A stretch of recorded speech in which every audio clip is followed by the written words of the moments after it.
Happy day to you. I am Jyn Yates coming to you live on Jyneration Nation, LRS102.com.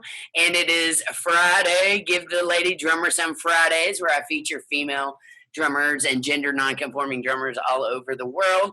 And today we have LaFrae Sci up in the studios. How are you doing, LaFrae? Whoop, whoop. I'm good. Thank you for having me, Jen. Thank you. I've been trying to get you on the show for a long time, and I met you. I always start by talking about how I met my guest, if I've met them. But I met you at Michigan Women's Music Festival, and you were one of my favorite female drum set players. I know you play a lot of other things, but you have a fascinating background when it comes to drumming. First off, tell our listeners, where are you based right now? Right now, I am in my apartment in Flatbush, Brooklyn, New York. Cool.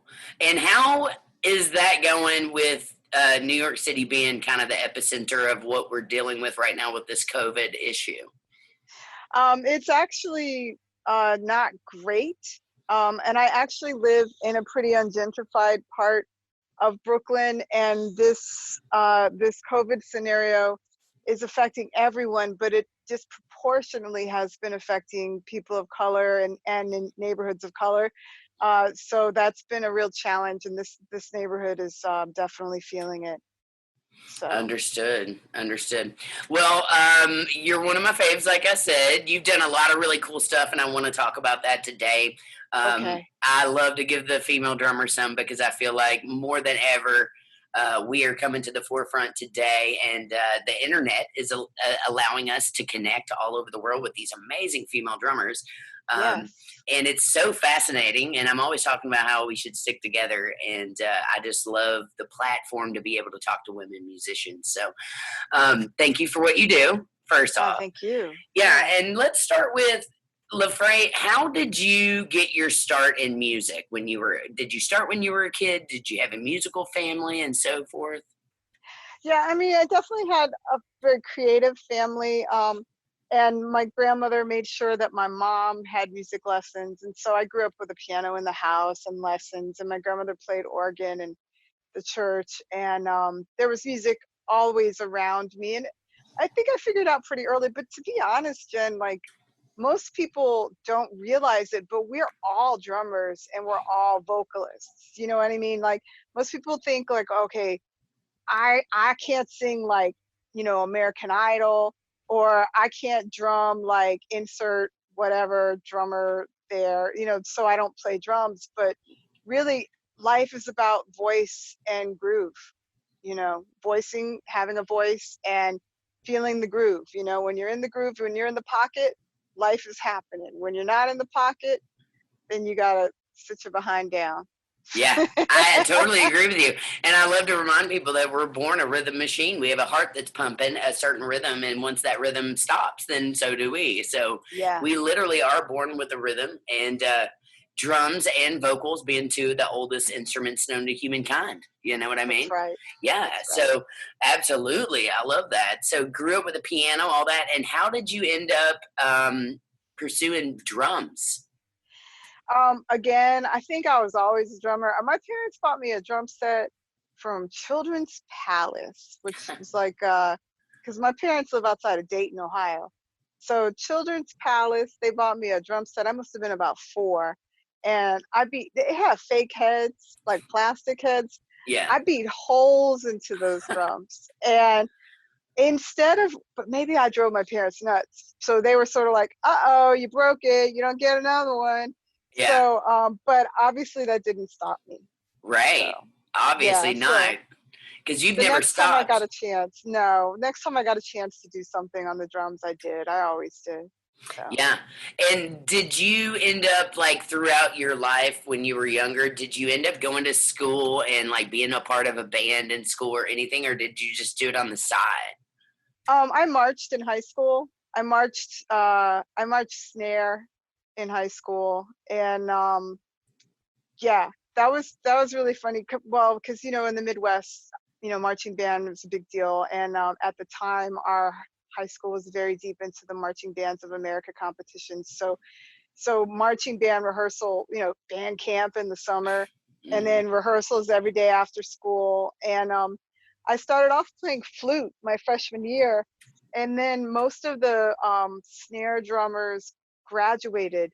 And when my instructor figured out that I could play drums in a very mean way, he put me on the snare line, which was awesome, but not, because there was like this group of guys that felt like the snare was sort of like theirs because they started on cymbals and then they moved to bass drum and then they played quads, and then they were like, okay, I'm going to be on snare. So I had to deal with some of that, but whatever. Yeah, I can totally relate to that because my instructor, I'd been playing drum set since I was 3 because my dad is a vintage drum collector and was a drummer as well. So he Uh-huh. put me on a kit when I was little, and then when I went into band, the marching band instructor didn't want chicks in the drum line. So Yeah. he put me on clarinet. So I started on clarinet. Well, it didn't technically start, but I started in band on clarinet. And I did, just to appease him. I hated that. And honestly, back in the day, I was very upset with him over that. But now that I'm older and in my 40s, I'm actually thankful for that. My perspective has changed because I learned to read melody lines, and I learned a lot about melody lines. And I was upset that I didn't get to start reading drum set music or Mhm. drum percussion music or mallet music earlier. But it all works out like it should. And Yeah. so, so I totally feel you. And that's probably back, I'm guessing we're around the same age, but I'm that's, 50. yeah, and I'll be 42. So Okay. we're in the general ballpark, but that's back in the day. If you marched a snare back then, that's before they even made the women harnesses, and they're Oh, making those now. yeah. And it actually was like 2 years in, they started with Kevlar heads. So it was Yeah. I marched before the Kevlar heads. Wow, that's crazy. Yeah, I actually Yeah. still have one of those Kevlar heads. And if people don't know, Kevlar is what they make bulletproof stuff out of. So basically, they're hard to really, beat up, I guess. Yeah, but I just didn't dig the sound. I still Yeah. don't really dig the sound. Yeah, me either. I'm with you on that. So, but that's because we're, whatever, cut from a different generation. Right. Unintended. Yeah, I love that. Yeah, I've been trying to brand my name. If you haven't noticed, I'm like There you Jyneration go. Studios, Jyneration Nation, Jinspiration, There you Gender go. Bender. There's all kinds All of cool right. ones. Yeah. So let's continue on. So you did marching band, and then did you end up going to college, or did you pursue music after that, or a different type of Yeah. field? I also started playing a lot of drum set when I was in high school. Yeah. And then I went to college and left it all behind. And then I took a hiatus from college and got re-inspired to play drums and just started really going for it. And then when I went back to school after my hiatus, I went to Oberlin. When I went back to school after my hiatus, I took composition and history and improvisation classes in jazz at Yeah. the conservatory, and then finished my degree, which was it was complicated. It was like political theory, economics with a minor in East Asian studies. So Wow. yeah. Fascinating. I love that. I did not know that about you. Yes. Yeah. So So, and then I want you to kind of take us on up because drum set is what I saw you play on. I was honored to get to play with you on stage when I just got to add in some electronics, but you were the set player on the Medusa set at that's Mishfest, my which, set. Yeah. oh man, this is one of the best bands I'd ever been a part of. You know what I mean? I've been a part of a It's great group of bands and lots of chick bands, but I mean, all-star players on that, total pros. Everybody was groovy, no ego, just, and Medusa couldn't have been cooler. It was my first time Yeah. ever getting to meet her, and I'm a huge fan of her music now. I jam it all the time. Love, Nice. yeah, I love that. But I also noticed like how hard you hit. Like you're so strong, but you're a little package, you know. That's And, really funny. yeah, I well, don't know what to say. you don't have to say anything. It's fine. No, but I mean, when I was a Yeah. kid, like, my sister's 14 months younger than I am, and like my sister could hit me, and she would not get in trouble. But if I hit my sister, I would get in trouble because my mom used to say I was heavy-handed. Yeah, you So are. You are. I'm You're a strong player. That's one thing that I noticed about you. You know, I'm from the country. I grew up. You know, I always like to say I came out of my mama a size 12 because okay. I've always been a bigger chick, and I lost a lot of weight, but I'm still, still in the realm of thick, and I've always been very strong. Like, when I was a kid, I would open up like camper doors and break them off on accident just because my strength was really strong.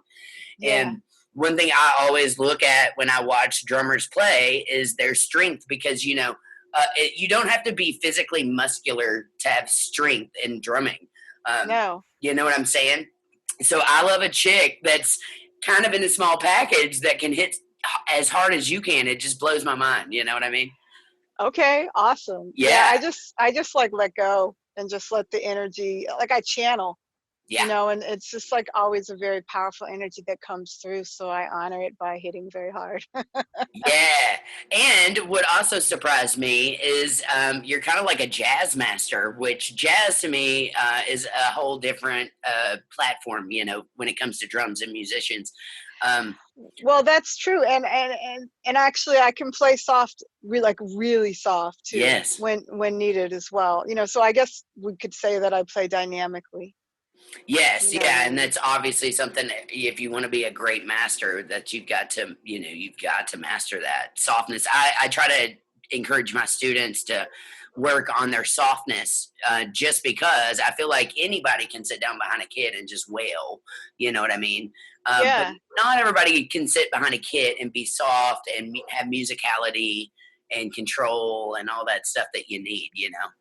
Yes, that's true. And I think that to work on louds and softs, you actually develop a different control and a different technique when you're playing softer. Hmm. And you can definitely practice it, but it's really, I think it's easiest to learn when you play with other people.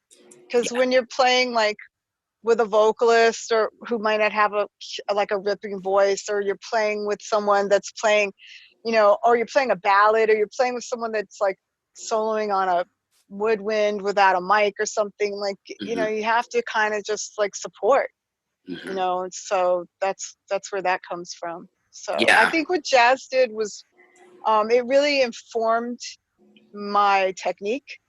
And what was really crazy was that I played traditional grip. I marched with traditional grip. I played traditional grip, and I moved to New York to become a jazz musician. And the first gig I got out the box was a touring gig with Khalees at the time, who was touring, who was on Virgin Records, and Nice. she. So I had to switch grips and start hitting harder because that was the sound. And it was so weird because I hadn't played a backbeat Yeah. in like ever. Like really, I was mostly just straight up swinging. Yeah. Yeah, that's a big difference between jazz and rock and roll, and we can talk about this all day long. Um, are you a fan of rock and roll? Obviously, that's where a lot of the hard hitters come from. That type of style of music. Yeah, I mean, I definitely have like strong jazz roots, but my heart is in the blues, which, the blues is the roots and everything else is the fruits. So there's that. Yeah, I love that.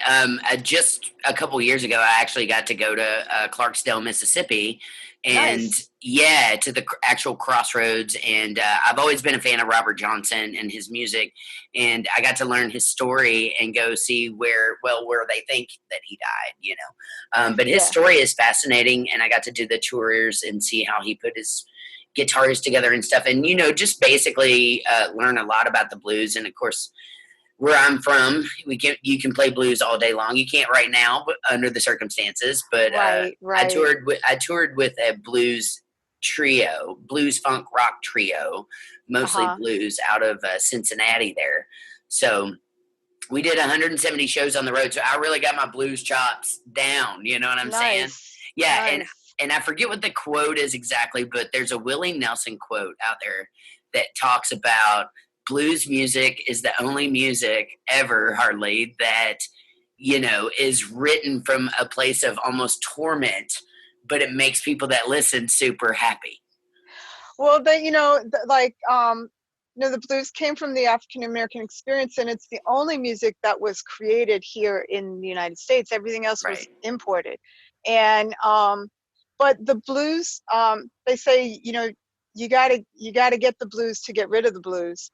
You know what I mean? And Yeah. I always say, like, my blues formula is like, take something bad plus the blues and it gets better. And you Yeah. take something good plus the blues and it gets even better. Yeah. So the blues is a healing, it's a healing music. It's connected to the spirituals and that minor pentatonic and the moaning and the story sourcing of the story. And also, I honestly believe the shuffle rhythm is the same rhythm that we listened to when we were before we were born. We listened to our mother's heartbeats for 9 months. It's the same rhythm as the shuffle rhythm. So Wow. I think that's why the blues is an international language. The world loves the blues. Yes, it does, and I realized that touring Canada.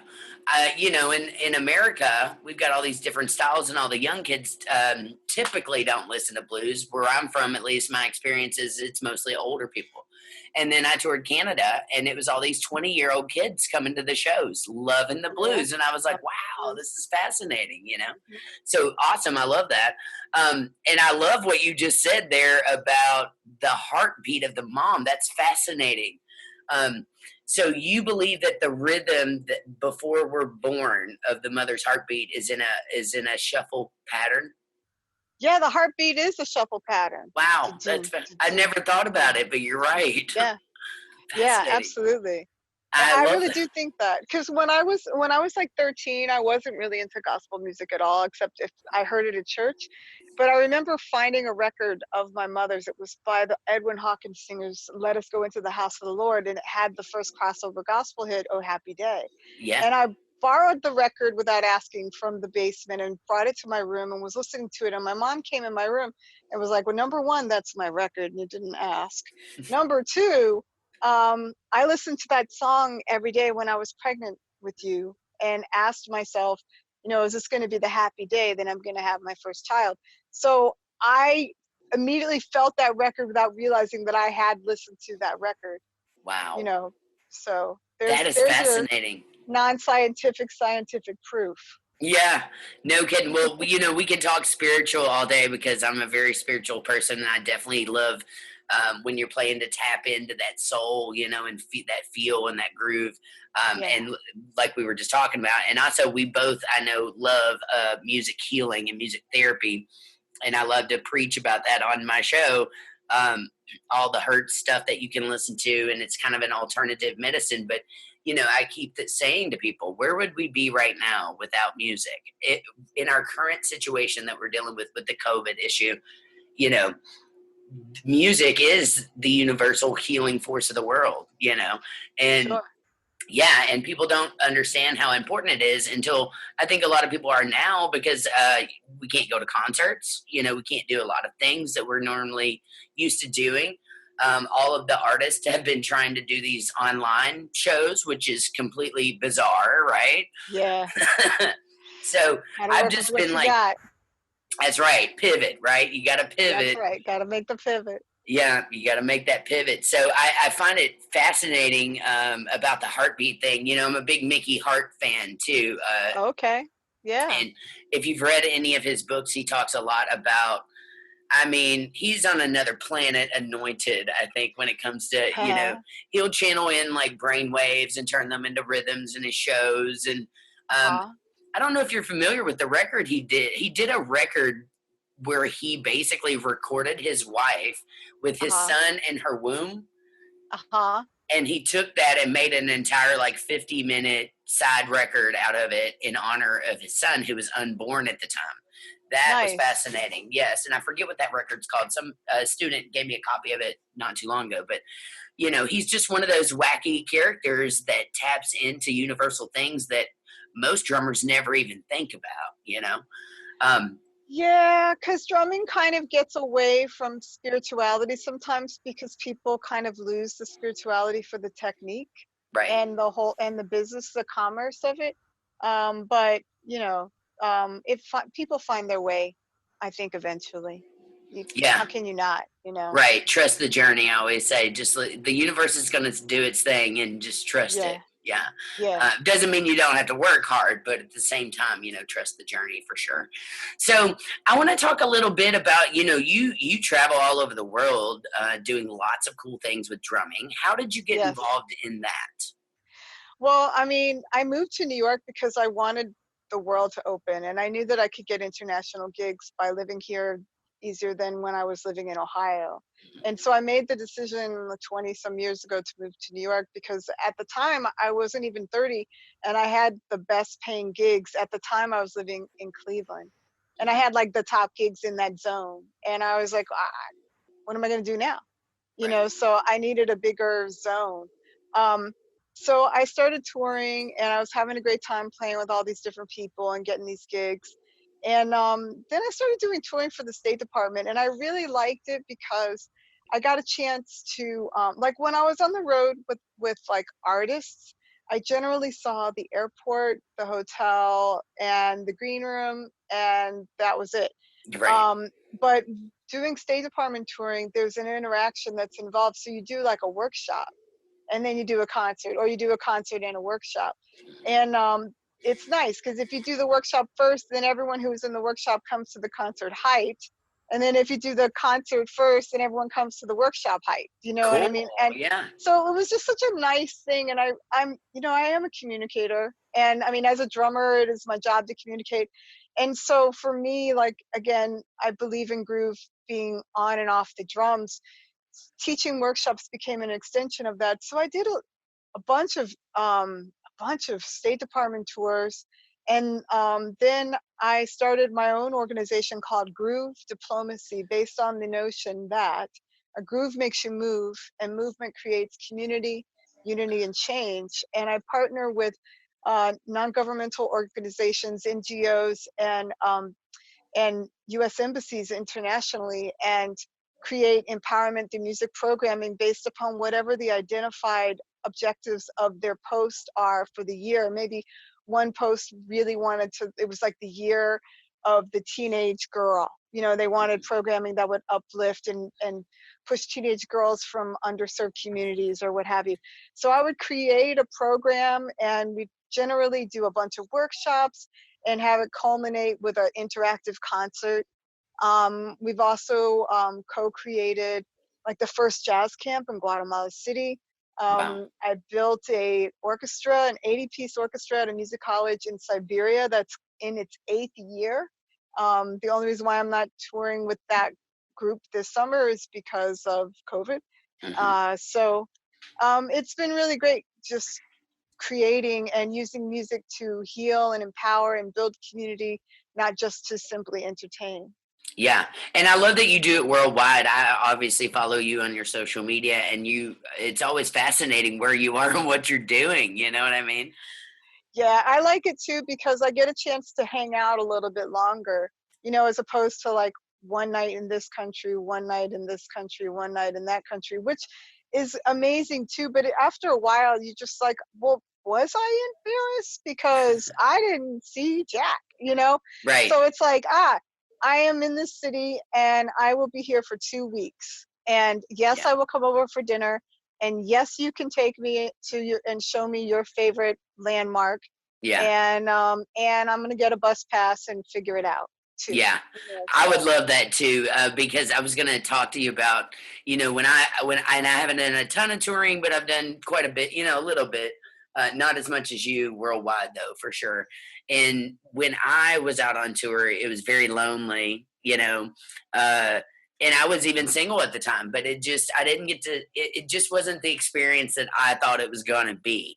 I loved it, and I loved playing every night, and I'm very thankful because I was so busy. It made my chops a lot stronger.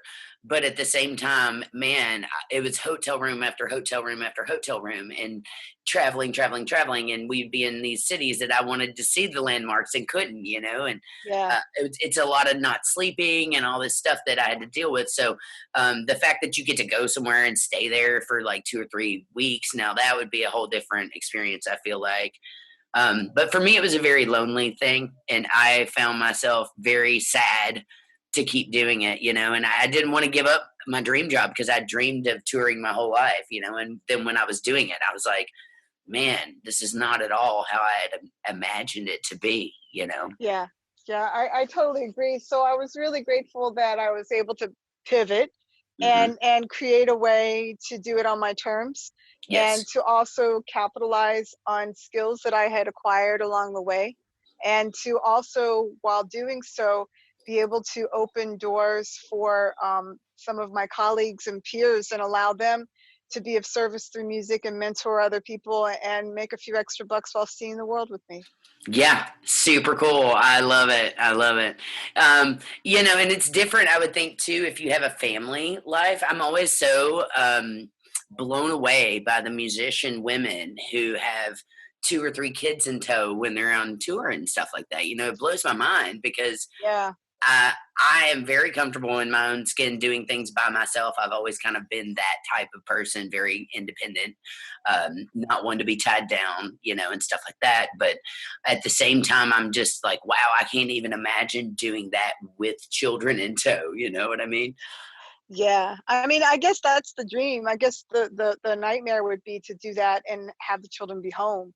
You know, a Right. lot of people that I go on the road with who are moms, I'm not a mom, it's like would be like that are, you know, they're having a good time, but they're not because you know they miss their babies. You Yeah, know, that's of real. course. Yeah. I mean, even So when I was out on the road, I was missing family and I hadn't even seen them in forever, you know, but it makes you, I don't know, it just gives you a different perspective on life and what's really important. And, you know, I guess you always want what you can't have. So if you're out there and you can't be around the fam, then you kind of crave being around them, you know, and so forth like that. yeah, Yeah, so I love all of that stuff. I kind of also want to talk a little bit about the healing of the drum because okay, you're really educated on that, and I'm just starting to get educated on it in the past 5 years. But every night I listen to different hertz, you know, because it is an alternative medicine, I believe, and I do believe that it works. And I've seen it work, you know, and it works for me. It makes me sleep better and stuff. So there are different hertz. When we were talking about the 432, right. um, The love the frequency. love frequency, right? And supposedly Yeah. that's the magic frequency, right? It hits all these different chakras and things like that. Have you studied some of that stuff? Because you're fascinating with knowledge on it. You know, I mean, I haven't studied. I mean, I've read a ton of books and I've studied a bunch of traditions. That sounds weird to say I've studied a bunch of traditions. I've studied a bunch of traditions, and Right. so that's how I know. That sounded pompous and ignorant at the same time. No, but I, I'm reading. I've done extensive reading around cultures that have embraced healing and vibrations and spirituality and don't have a separation. I'm reading a book now by a guy who's reading about the ecstatic tradition of Sufism and the vibrations and the rhythms and the tones and the melodies that are a part of that tradition. You know, the Native Americans also have certain rhythms and certain vibrations as Right. well that they manipulated for healing. And I always say, like, you know, especially in these times, like, you know, you gotta like reboot your frequency and curate your vibe. Like, it's Right. just that simple. Like, I mean, you can study it, but we feel this if we're sensitive. You know, if somebody comes in the room and you're like, I know this person already. You're vibing, you know, Hmm. and somebody Right. comes in the room and you're like, I don't know what's up, and then you're not vibing. You know, Right. it might be you, might be them. Who knows? Could be a lot of things. So, you know, the frequencies, sound, rhythm, and light. Light is a frequency. They're all connected. They're all Correct. connected. You know, it's just our Western society has a way of like breaking that off and separating things. And we also just sort of abuse music for entertainment's sake, you know, but that's just one facet of what music really is, because music is the highest calling, and Yeah. it is a spiritual art form. Absolutely. I always say it's the healing force of the universe because it totally is. Yep. And I love that whole vibrational thing. Just one random example that I can relate to is my dad just bought this, well, several years ago. My dad's a vintage drum collector. So Huh. he basically put me on a kit when I was a kid. And I don't have any memories not being around drums, you know. And Nice. he loves, you know, congas and djembes and he collects everything. And you would love his drumatorium because he collects vintage Ludwigs and Slingerlands and Rogers and Nice, snare nice. drums from the 20s and 30s, just really cool stuff. But one of the latest things that he has acquired is a gong that hung in the Shaolin Buddhist monk temples in Indonesia. And this thing Okay. is huge. Has a gigantic nipple on it. I mean, it's big. The Yeah, yeah, mallet's yeah. huge. Yeah, And I was over there and priming it and then hit it really hard. And I mean, if you're standing within a few feet of that thing, it vibrates your entire being. You know what I mean? yeah, It's very absolutely. spiritual. And to think how it got here from where it came from is also fascinating to me because, those cats would hang them outside and bang them with these big, like, you know, uh, pieces of wood and stuff. Yeah, So that they, logs. yeah, the logs, so that they could vibrate all over, the countryside or wherever they were. Yeah, yeah. It cleans energy. It moves energy, which Yeah, I guess cleans it when yeah, you move it. yeah, So yeah. and of course, like you're saying, it's all connected. I mean, even I always try to talk to people about, we're on a planet Earth, and obviously the moon affects the tides, the energies, and Sure. if you talk to any nurse, they're going to tell you on full moons that they see a lot more people coming into the ERs and stuff. And, our energy is affected by the gravitational pull of the universe. So Sure. it would make sense that drumming would be right there in the forefront, not only connected through our heartbeats, but connected through outer space and light, like you're talking about. All this just fascinating stuff to me. And I love to go deep with all that because it's just interesting. So, do you have any other hertz that you have studied that you think are fascinating number wise? Like we talked about the 432, but there's also tons of them out there, if you read the books. I mean, there's so many. Basically, now YouTube is a wonderful place where you can explore different types of binaural beats, and sometimes it's not just the frequency because people write accompanying tracks that don't that sort of puts you in a theta state, and the theta state of the brain is a meditative state when you're like in the chill zone. And it's also a place from which you can be like supremely creative once you get to a real relaxed place. So uh, sometimes, like, it's not the frequency, it's also the accompanying frequency of the track that will resonate with me or not. So I'll go through and I'll listen to, and I save a bunch that I like. One that I've really enjoyed, and I like the chords, is this one video, but the frequency is actually 888. Yeah, You know, that's a cool and one. and and so, but 932. I mean, and it's interesting because it's like when you get up higher, those are like these chakras, like Hmm. crown, third eye, that vibe, Hmm. pineal, whatever.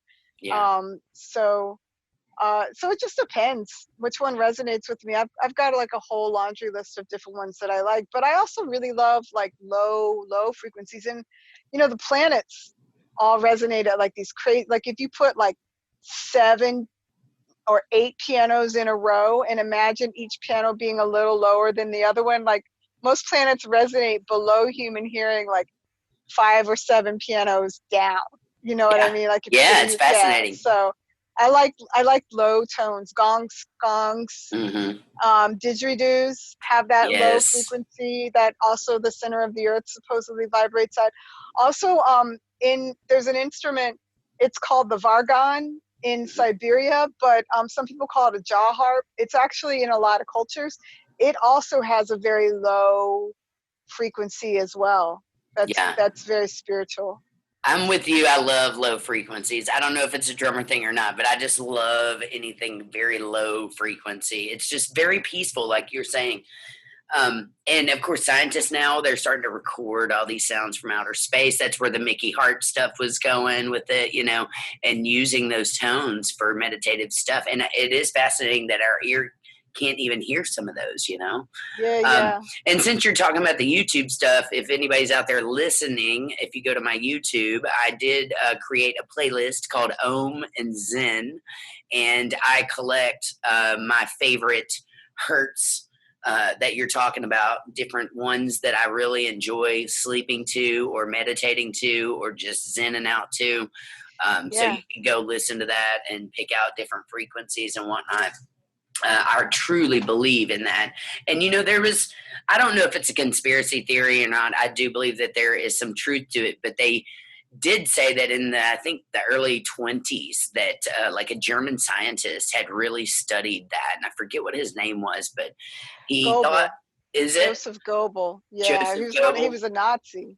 Was he? I didn't know that. Yeah, yeah. Well, and they talk about how, they do believe that it can have medical benefits such as cancer and stuff like that. The vibrational, sending the vibrations Oh, through your body. totally. Sound healing is real. But the potential conspiracy theory is that it was during that time and as a result of because the Nazis did a tremendous amount of research about everything. They Mhm. just like did it in a really effed up way. Right. Um, but You can cuss but on our show, by the way. I was oh, gonna, okay. I was gonna tell you just so you know. Anytime people cuss, we have a tip jar and we put change in it, and then we donate it at the end of the month to a great charity for homeless. Oh, that's So sweet. so that we cuss for a good cause. Oh, okay. Yeah. Well, so some people feel that it was actually conscious to have music be tuned to A440 instead of A432, Right. so that people didn't get those empowering frequencies that Hmm. and yeah. So I Scandalous. you can look at it. You can look it up. People can figure it out for themselves. But it is what it is. I'm not going to go deep into all that. But Right. Well, that some people. Yeah. I was It's gonna say you can go as deep as you want because I love it. I could go there all day. I find it the most fascinating topic ever. Um, well. I mean, once you know, then you know, and you can make informed decisions and again curate your vibe. yeah. That's what's up. Yeah, exactly. I do believe drummers when they're locked in to stuff like this, you can just feel their vibe. You know what I mean? Because really, it is about the feel when it comes to rhythm. And Yeah. playing it from the soul and the heart, and it's all connected, like you said. And I'm total believer in a spiritual higher power, whatever you want to call it. I call it the great higher power. And I do believe it's all connected somehow, some way. So Oh, I also want to talk a little bit about teaching music because you're also a teacher, and I think it's fascinating. You do these, like you were talking about earlier, going to Siberia, and you do like big groups at a time, right? yeah. Because I do conduction. I'm a conductor. So Hmm. I'm an ensemble coach, and I teach improvisation to all instruments.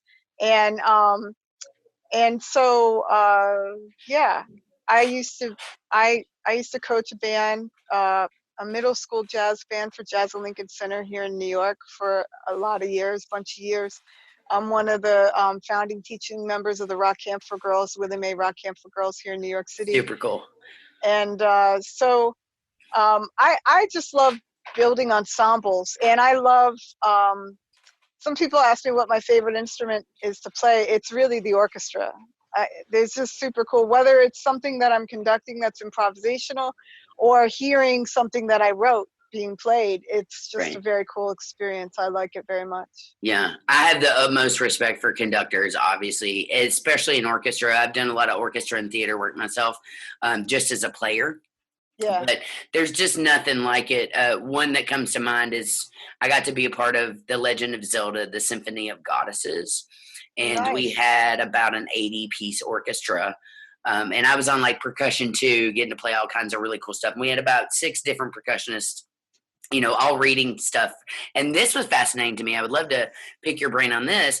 It was my first experience ever in an orchestra where everybody in the orchestra had metronome clicks in their ears with the You different time know, signatures and stuff. I I it's funny because I just did a show with I play with a band here in New York City called the Burnt Sugar Orchestra, Mhm. and we just played at the Apollo Theater before COVID struck. Um, Sold out show. We were playing the soundtrack to the movie Shaft, Oh, and cool. it was super cool. Yeah. And so I had a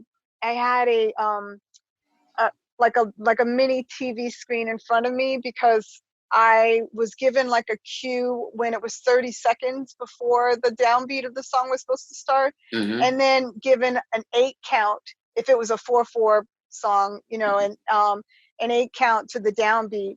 And I didn't have a click track, but they did have the numbers going 1, 2, 3, 4. They offered a click track, but whenever I personally end up in a studio situation or an in-ear situation, Mm-hmm. I prefer to be the only one with a click track, Yeah. because that way everyone listens to me. And because click tracks, you can play ahead of the beat, on the beat, or behind the beat, or anywhere in between. And Right. so other people will start to interpret it differently, and then they're listening to the click and not the groove. So Right. that's so and when I did the Apollo show with Burnt Sugar, they offered the opportunity because everyone had in-ears. And Right. I was like, because they didn't want monitors on the stage to keep the stage volume at a certain level.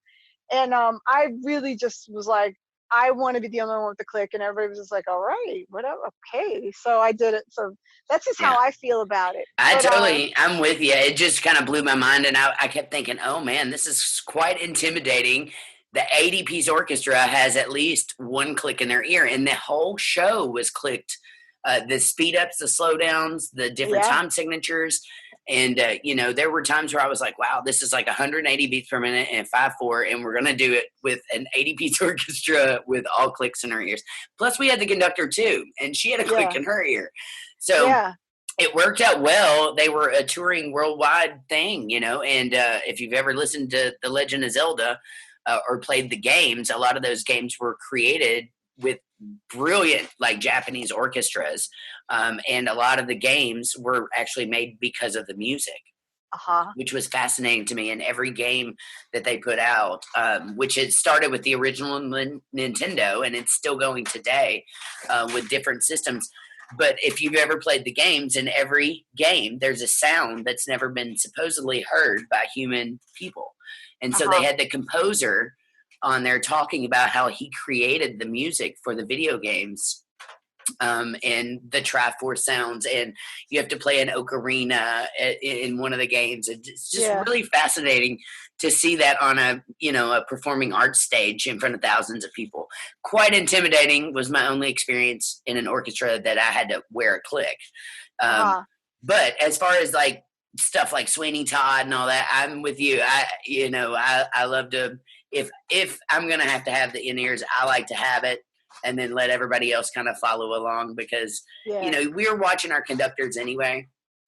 Obviously, you got so much stuff going on in theater and in orchestra, but yeah, I was just like, whoa, what is your thoughts on, there's all these people that talk about you should play to a metronome, you should not play to a metronome. And I'm with you. I try to teach that, you can play right on it. You can play milliseconds in front, you can play milliseconds behind, you can be anywhere in the realm and still be around, where you are. So I've done a little bit of both in the studio with bands and stuff, obviously, mostly wearing the click in the ear. And then I've done some projects that, we had tempo changes and we just did it straight up without a metronome, that they trusted me to do it. But what is your thoughts on when you're a student and you're first starting out on drums or percussion and working with that metronome? I mean, like there's so many schools of thought on that, but my thought is it depends on the student, and it depends on what you're trying to instill. Some people, they don't really have a really good sense of rhythm and time, so a metronome can be pretty helpful. Right. Some people, but but there's no such thing as correct, and like like one of my favorite jazz drummers from the old days is like Art Blakey, and like Yeah. so many of his records start off one tempo and end at another, and they speed up, and it's like that's just how that's how life is. That's how the heartbeat is. We're Mhm. not metronomes. Life isn't a metronome. There is a place and a time where things need to be exact. I think if you're working on like military snare etudes or something like that, then but there's a time and a place for it. But I could see why, but I'm not like someone that believes that it has to always be 100%. And like seriously, like 90% of the time that I practice, I never use a metronome.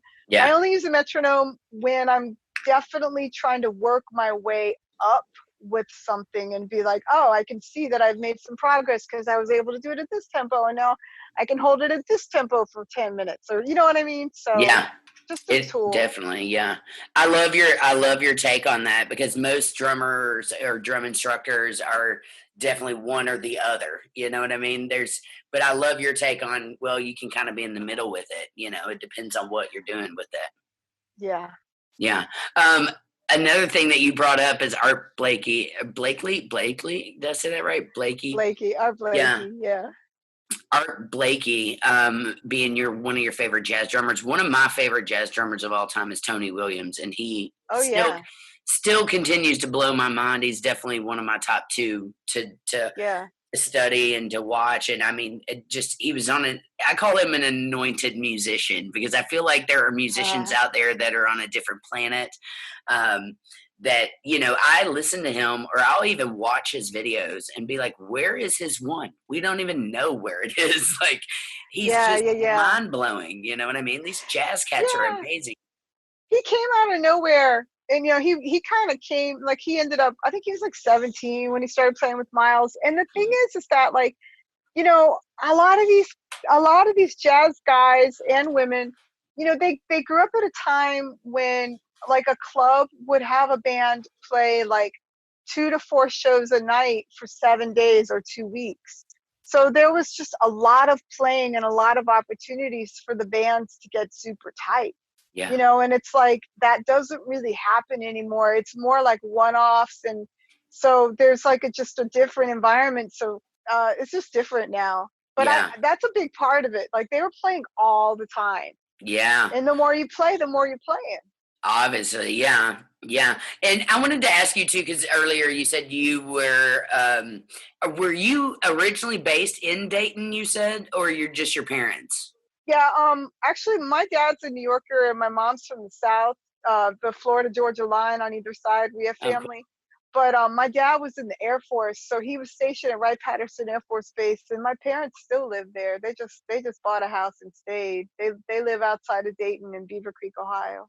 It's super cool. I've played Dayton, and that's not too far from Louisville, Kentucky. So obviously, and it's the home of funk music. So if people didn't That's know right. that, yeah, That's the right Ohio now. Players and all those cats, Oh yeah, I get it. I mean, people think that they're so smart, and they don't want to argue with me that like the home of funk is like, I don't know, Minneapolis or some shit. I'm like, I was going to say I'm not somewhere in even. Detroit or Michigan, probably maybe.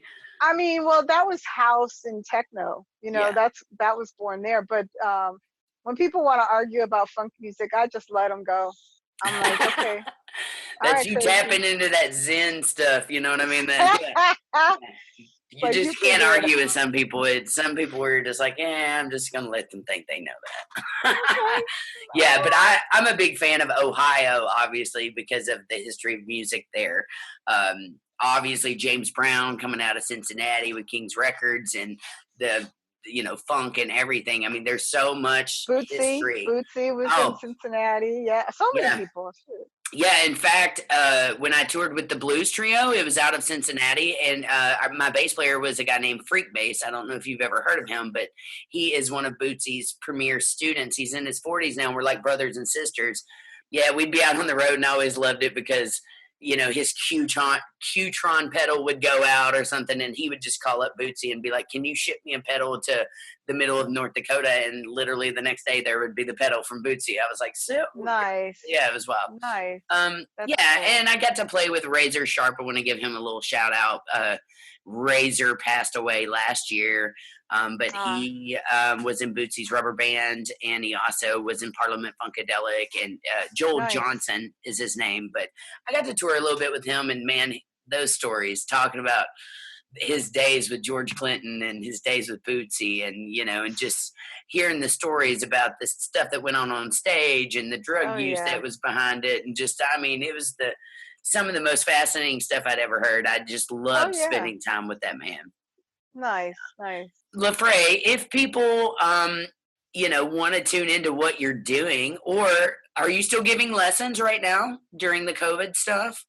No, not really. Right now, I started in the past couple of years doing a lot of electronic music. I do Mhm. a Eurorack modular and analog synthesis. And Cool. so I started doing a lot of electronic music composition. I write for film and podcast scenes. Yeah.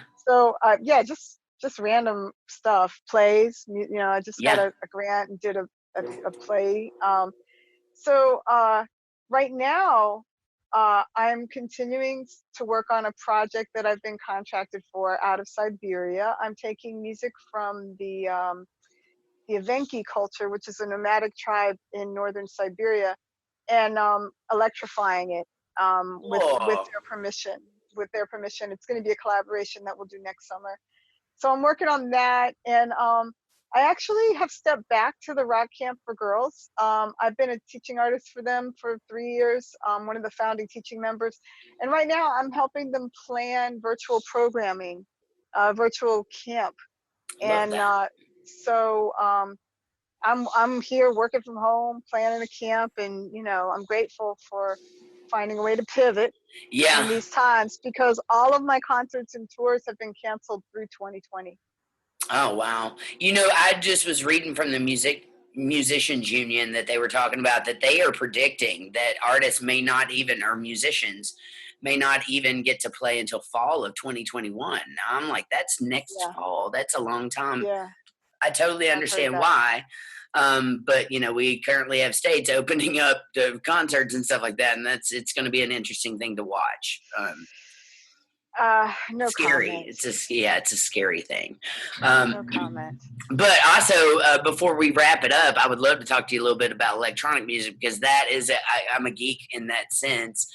Um, I didn't study a lot of electronic growing up, but I did, from the 80s, started collecting the pads, the Octagon Simmons pads, and all these drum machines. And I've always kind of been a techie. In my 30s, I went back to college and got an IT degree in computers and Nice. started. Yeah, and have been trying to produce for the past like 15 years, different artists, myself included. And you'll love this. I Nice. have a solo record coming out that's nothing but electronic hip hop, where I literally produce, write, play every instrument, and I do hip hop. Obviously, I don't sing a whole lot, but um, playing with Beverly McClellan and some of these amazing female artists who have wonderful Yeah. voices encouraged me to use my voice in that way. And I thought, how am I going to do that? I don't really sing. I mean, I sang in church choir growing up, but they moved me to handbells. That's how great it was. Yeah, so yeah, we've had to pivot a lot, but anyway, electronic music gets a lot of flack. I feel like, but growing up, I was a country kid, and I didn't want to play country. But if I didn't play country, I didn't have gigs. So I kind of went country southern rock, and everybody was like, "You should go to Nashville because Nashville's only 45 minutes from me."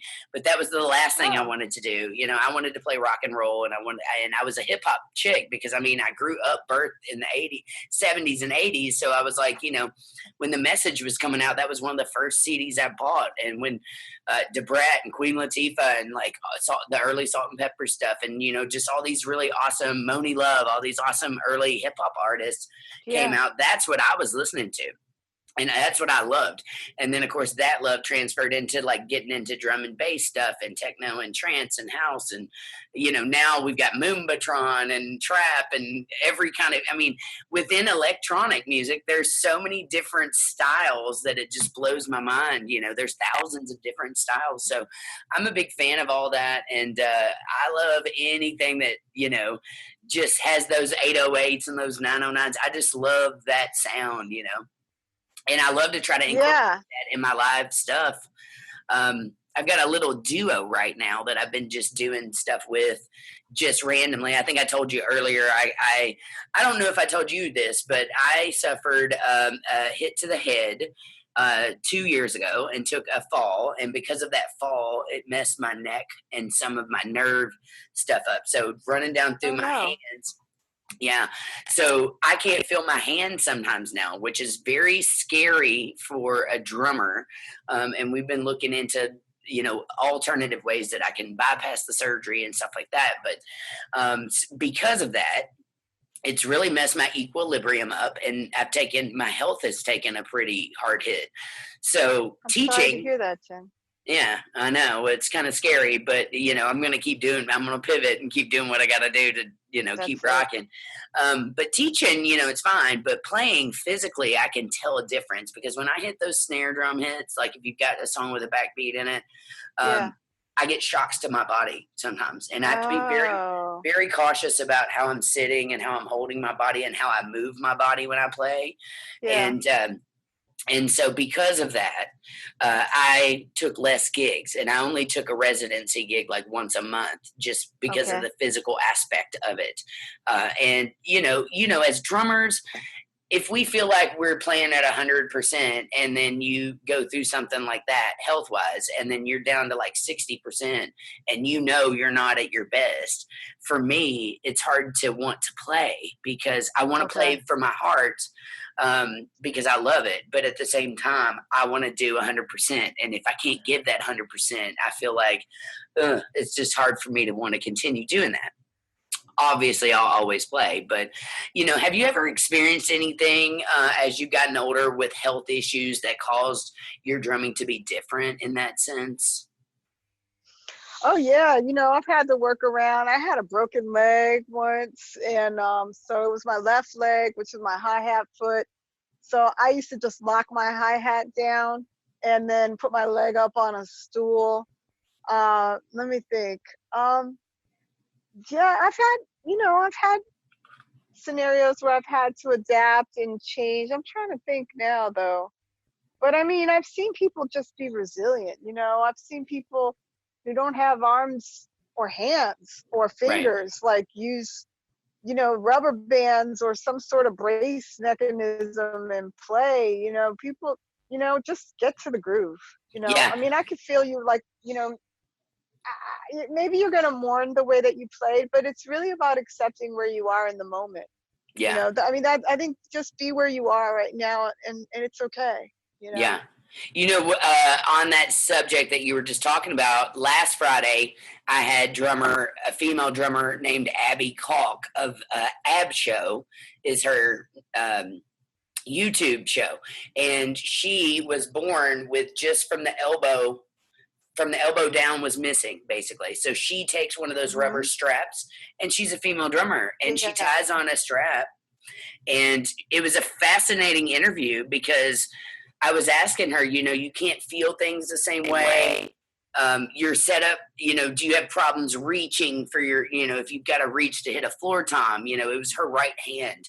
And it was a fascinating interview because of, talking to someone who is missing a limb, but is still playing. And if you go watch her, she's amazing to watch. She does amazing. I mean, things that I'm just blown away by. She's a complete source of inspiration for me. Um, Well, when I was in high school, um, Pyromania dropped, I think when I was in ninth grade. So Def yeah, Leppard was having their moment. And yeah, when their drummer lost his arm, we were like, what? He got crazy in a car accident. But like he kept it moving. He yeah, he just did. he just so you're like, all right then. I've had the pleasure of sitting about 10 to 15 foot beside Rick Allen during a Def Leppard concert. And I was just like, I made sure I got right, tickets right on the side where I could see the drummer. And, and I was just blown away. They made a lot of those electronic kick pedals for him. He has like 8 to 10 kick pedals on his left side, or not specifically for kicks, Yeah. but for different sounds, and studying the way that he Yeah. does things, and people like that give me hope that if something happens, I'm still going to be able to continue doing what I do. You know what I mean? Yeah, of course. Of Yeah. course.